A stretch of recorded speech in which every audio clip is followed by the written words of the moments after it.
వాడు మనిషి అయితే ఫ్రీ బస్సెస్ అన్ని క్యాన్సిల్ చేయాలి. క్యాన్సిల్ చేసేసి ఓన్లీ ఓల్డ్ లేడీస్ కోసం 50కి పైన నెలకు 6,000 మిగులుతున్నాయి. ఎక్కడ మిగులుతున్నాయి?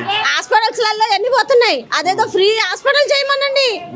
పేషెంట్లు ఉన్నారు, షుగర్లు ఉన్నారు, బీపీలు ఉన్నారు, అన్ని ఉన్నాయి, అడ్డమైన రోగాలు వస్తున్నాయి. హాస్పిటల్స్ ఫ్రీ చేయమనండి.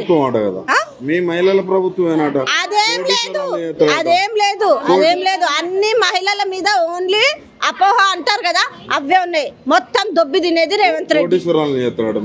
దొబ్బి చేసిండు. ఉన్న వాళ్ళని కూడా బికారీలు చేస్తున్నాడు వాడు. ఉన్న వాళ్ళని కూడా బికారీలను చేస్తుండు. అస్సలు బాలేదు. కేసీఆర్ ఉన్నప్పుడు బాగుంది.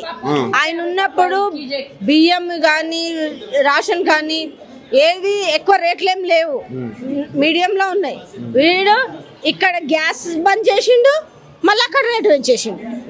ఇక్కడ తగ్గించిండు, అక్కడ పెంచేసిండు. మళ్ళీ ఇక్కడ ఫ్రీ బస్ అంటున్నాడు. ఫ్రీ బస్ అన్నప్పుడు 3 రోజుల నుంచి ఫ్రీ బస్సులు బంద్ ఉన్నాయి. బస్సులు ఫ్రీ అన్నప్పుడు వాళ్ళకి చెయ్యాలి.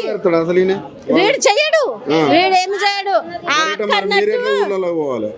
అవసరం ఉంటే పోక తప్పదు. కిరాయిలు పెట్టుకున్నా ఎట్లనో అట్లా పోవాలి. ఇప్పుడు మా మేనత్త చచ్చిపోయింది, పోయి వస్తున్నా, ఏం చేయాలి?